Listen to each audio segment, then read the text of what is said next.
Star Wars animation is directionless, and that breaks my heart. Star Wars animation isn't a simple companion to the movies. It's not an inferior product. Oftentimes, it's actually better. I think a lot of older fans would be surprised how many people were introduced to this franchise through its animated properties. Star Wars: The Clone Wars is obviously the most glaring example of this. As someone who has made Clone Wars videos with over 1 million views, I have read so many comments from people talking about how the Clone Wars was their Star Wars. Even the show's little brother, Star Wars Rebels, introduced another generation to Star Wars as well. Since the conclusion of Rebels in 2018, Star Wars animation has yet to reach the highs of the Clone Wars or even Rebels. So I want to go through the history of Star Wars animation. I want to look at what made the Clone Wars and Rebels so successful. I want to take a look at what they've done since 2018 and why it hasn't worked. And we'll look at the future of Star Wars animation and why I have no hope going forward.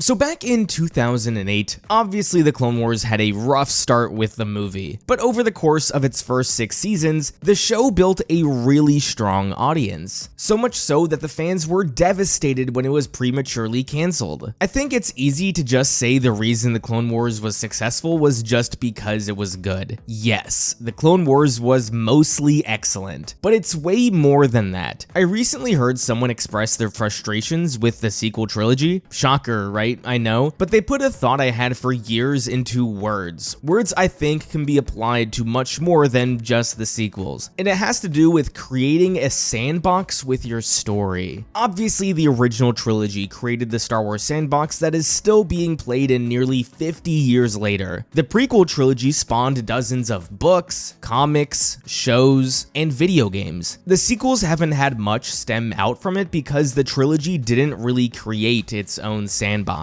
If you were tasked with creating a show set around the sequel trilogy era, you'd pretty much have to create entirely new things because there's not much to build off of from the movies. To tie this back into the Clone Wars, yes, the show is built on the foundation that is the prequel trilogy sandbox, but the Clone Wars itself created an entirely new sandbox for Star Wars to play with. How many times have we seen a Star Wars project in the past 15 years, and we can say that something in said project originated from the Clone Wars? The entire modern idea of the Mandalorian stemmed from the Clone Wars. The Ahsoka show exists because of a character introduced in the Clone Wars. The Bad Batch is a spin-off of the Clone Wars, and of the 6 characters that have had their own arcs in the Tales of shows, 4 of them are Clone Wars characters. I'm including Barriss because even though she did exist before the Clone Wars, everything we know about her character in the canon is from the Clone Wars. Even though the show pretty much concluded 11 years ago in 2014, the Clone Wars still continues to stay relevant because its sandbox continues to breathe life into the franchise. Star Wars Rebels does not have a sandbox as big as the Clone Wars, and yes, it obviously played within the sandbox of the original trilogy, but Rebels did create its own sandbox, and one that was big enough. The Inquisitors are ideas that originated from Rebels. Thrawn, as we know him in the canon, originated from Rebels. Everything about the Ahsoka show pretty much originated from Rebels. Rebels is still relevant 7 years later because the franchise can continue to play in its sandbox. Andor is a show that is largely set in the sandbox of Rogue One, and Rogue One was just one movie, not even a trilogy, but it created enough of a sandbox to get a spin-off show. You may think what I'm trying to say is create shows that can lead to a handful of spin-offs like the Clone Wars did. That's not what I'm trying to argue. I'm not in favor of the vast commercialization of Star Wars like the MCU, but we are talking about a franchise here. I know some of you wish Star Wars ended with Revenge of the Sith and nothing was ever made again. I totally respect that, but a lot of people, including myself, want the franchise to endure. That doesn't mean retelling the same stories with the same characters over and over again, but it does mean telling stories that have the potential to branch off and breathe life into the franchise. The Obi-Wan show was not a spin-off of Rebels, but it incorporated a lot of ideas like the Inquisitors that originated from Rebels. I want more of this. Let's now take a look at Star Wars animation since Rebels. We had 2 seasons of Resistance, 3 seasons of The Bad Batch, 3 seasons of the Tales of series, and soon to be 3 seasons of Visions. I'm not including the Clone Wars Season 7 because that was just a continuation of an existing story. Star Wars Resistance has had no impact on the Star Wars brand. Obviously, the big reason why is because no one watched the show and it kind of stinks. But even if the show was good, it added nothing to the Star Wars sandbox. There's nothing to branch off from this show. The only thing that I know for certain that stemmed from Resistance is the main character's dad being that douche senator in Ahsoka. The Bad Batch is a show that a lot of people love. I don't love the show, but it certainly has its fans, and it certainly got better as the series progressed. But did the Bad Batch create its own sandbox that can breathe life into the franchise? Not really. I know it tied into the return of Palpatine, and I'm sure we'll eventually see Omega show up again, but besides that, I don't think this show will have a large footprint on the franchise. And that's largely because it did not create its own sandbox for the future of Star Wars to play with. Visions is not even canon, so I don't think it's going to leave a footprint. Yeah, the show now has a spin-off coming from one of its better episodes, but I don't see a future where this is a big part of the Star Wars brand.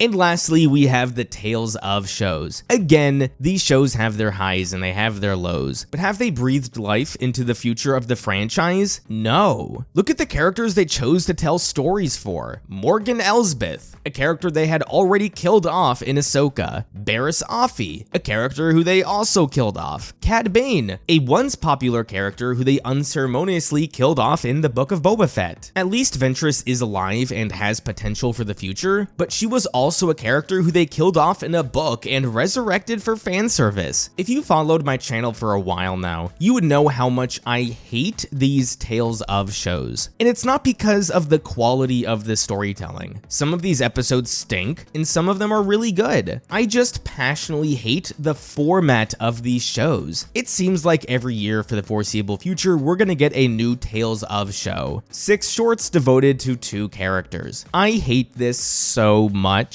I don't care to see 45 minutes of stories devoted to Morgan Elsbeth. If you took the total runtime of each of these shows, they're about an hour and 30 minutes. Instead of 6 shorts, why doesn't Lucasfilm do a new animated movie every year? Imagine how awesome that would be. What if Lucasfilm came out and said, hey guys, we're gonna do a new animated movie every year for the foreseeable future. Some of these projects could be adaptations of books like Darth Plagueis. Sometimes they could be movies of events we've heard about, like a young Ben Solo and Luke movie, or we can write new stories with new characters, or maybe we'll even do a trilogy. If they said that, that would be so awesome. That would breathe so much life into the franchise, because instead of being confined to tell 3 shorts devoted to a character no one really cares about anymore, you could make a movie that creates its own sandbox for the future of Star Wars to play in. Instead of getting an animated adaptation of Darth Plagueis, next year we'll probably get Tales of the Bantha Poodoo and get 3 shorts devoted to Max Rebo after the events of Return of the Jedi. It makes me so depressed. Now you guys should rightfully make the counter argument that not every Star Wars movie or show needs to have some major footprint on the franchise, that some stories deserve to be small stories that are told once and are never built upon again. You are absolutely right in saying this. I don't want every Star Wars story to be the next Clone Wars or Rebels. A show like Visions I actually think does deserve a place in the Star Wars franchise because it adds variety. But I could be a lot more forgiving of these stories if we at least had one show that was as big as the Clone Wars. But we don't have that. All we're getting are these smaller side stories. If you love that, that's awesome, but just having those kinds of shows is not great for the future of your franchise. Are the people who love The Bad Batch excited for the future of Star Wars? I don't know.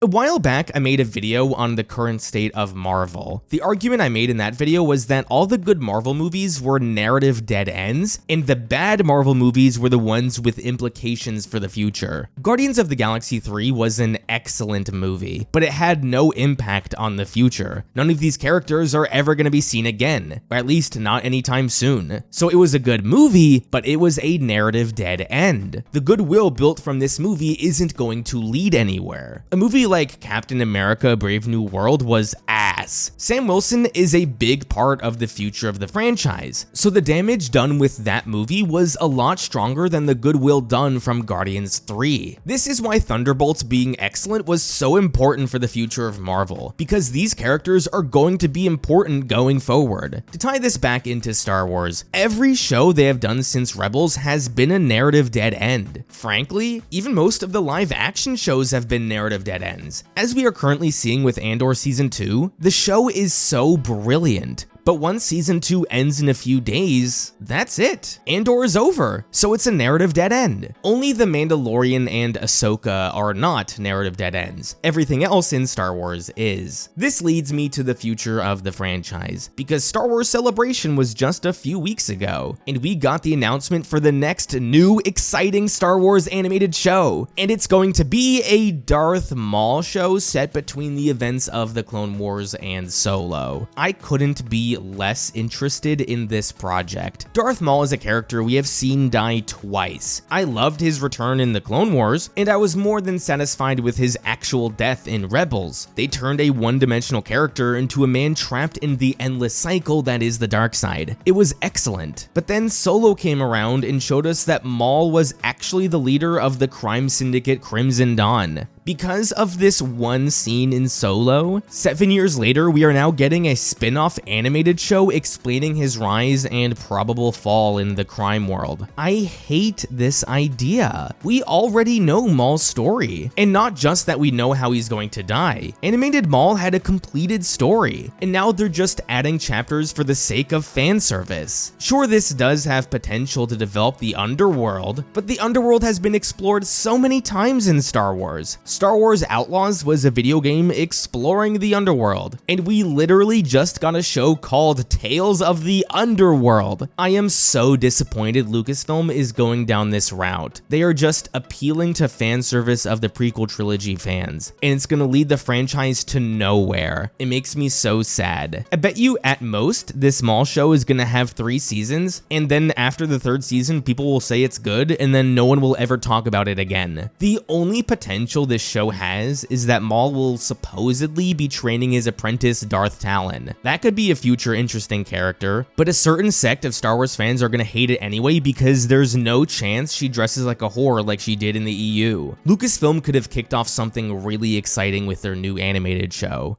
You know how Lucasfilm attempted that whole High Republic multimedia project? It was such a misfire to not have a High Republic animated show be the face of that multimedia project. Supposedly, a lot of the books in the High Republic were excellent. They really could have had a new show with new characters, new ships, new worlds, new political battles, new villains. So much potential. This show could have developed the biggest and newest Star Wars sandbox since the prequels did 30 years ago. But instead, we just got a bunch of books, and no one is going to read them because the Acolyte was so bad. It is truly baffling to me that we got a Star Wars show set 100 years in the past, and they did borderline no world building for that era. This show could have taken place a year before The Phantom Menace, and it wouldn't change a thing. One show alone has torched the reputation of an entire era. It's game over for the High Republic. All that work done by these dozens of authors was undone because of one 8-episode miniseries. But regardless of the High Republic, they could have done an Old Republic show instead. Or my personal favorite idea, a show set after the rise of Skywalker following the sequel trilogy characters. But instead of expanding the Star Wars mythos, let's just make a show following Darth Maul of all people. I have no hope for the future of Star Wars animation, at least not until 2030 when the Maul show ends and they have to make a new show. Star Wars animation is directionless